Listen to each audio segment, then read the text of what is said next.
Leela was a young princess who loved to explore the forest near her castle. She was fascinated by the creatures and plants that lived there, and often brought back specimens to study in her room. She had a special interest in dragons, which were said to be extinct in her kingdom. She had read every book she could find about them, and dreamed of seeing one someday. One day, as she was walking through the forest, she heard a loud roar that shook the trees.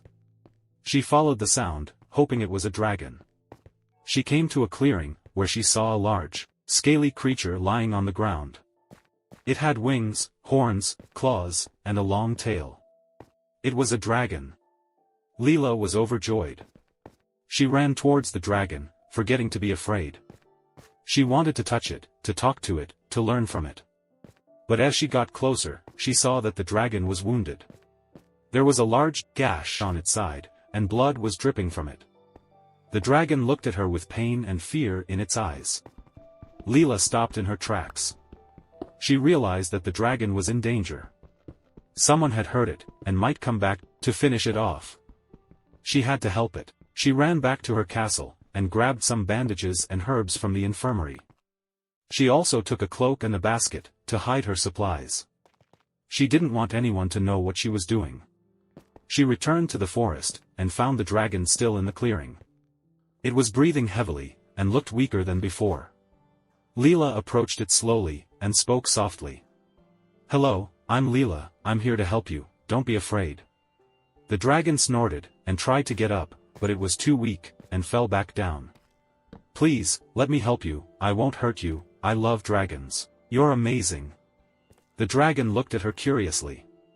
It seemed to understand her words. It relaxed a little, and let her come closer. Leela reached the dragon's side, and gently touched its scales. They were warm and smooth.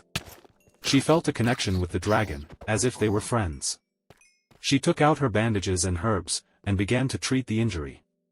She cleaned it with water, applied some salve, and wrapped it with cloth. She hoped it would heal soon. The dragon watched her with gratitude in its eyes. It felt some relief from the pain. "Thank you," it said telepathically. Leela gasped. She heard the dragon's voice in her mind. "You can talk." "Yes, I can, all dragons can, we are very intelligent beings." "Wow, that's amazing. What's your name?" "I am Zara." "I'm Leela." They smiled at each other. Leela and Zara became friends. Leela visited Zara every day in the forest, bringing food and water for her. She also brought books and toys for them to play with. They talked about everything, their lives, their dreams, their fears.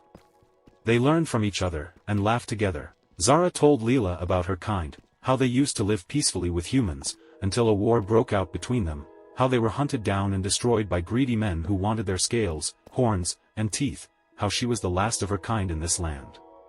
Leela told Zara about her life, how she was a princess who had to marry a prince she didn't love, how she hated the rules and restrictions of the court, how she wanted to see the world and have adventures. They both wished they could change their fates.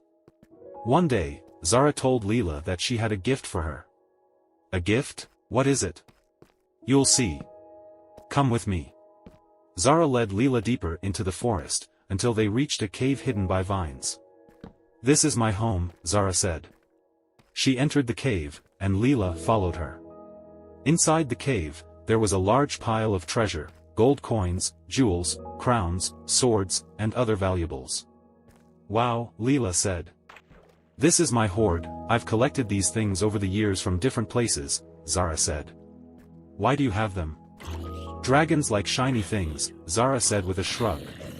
She walked over to the pile of treasure, and dug out something from underneath. "Here," she said, handing it to Leela. It was an egg. An egg that looked like a dragon's egg. Leela couldn't believe it. "Is this?" "Yes," Zara said. "It's my egg." "Your egg? But I thought you were the last of your kind." "I was, until I met you." Leela looked at Zara with confusion. "What do you mean?" Zara smiled. "Leela, you are my mate." Leela's eyes widened. "Your mate? But how? We're different species." "Not so different. Dragons can mate with humans, if they find a compatible soul, and I found mine in you. Leela felt a surge of emotion. She loved Zara, more than anyone or anything in the world. She felt a bond with her that transcended words, but she also felt fear. She knew that their relationship was forbidden and dangerous. She knew that if anyone found out, they would be in danger. Zara, I love you, but we can't be together, it's too risky. Zara shook her head. No, we can be happy, we can have a family, we can leave this place, and find a new home. A home where we can be free. She looked at Leela with hope in her eyes. Please, Leela, trust me. Take the egg, it's our child, our future. Leela looked at the egg in her hands. It was warm and smooth, like Zara's scales. She felt a faint heartbeat inside it. She looked at Zara, and saw the love in her eyes. She made a decision. She nodded. Okay, I'll take the egg, I'll go with you. Zara hugged her. Thank you, Leela. Thank you for choosing me.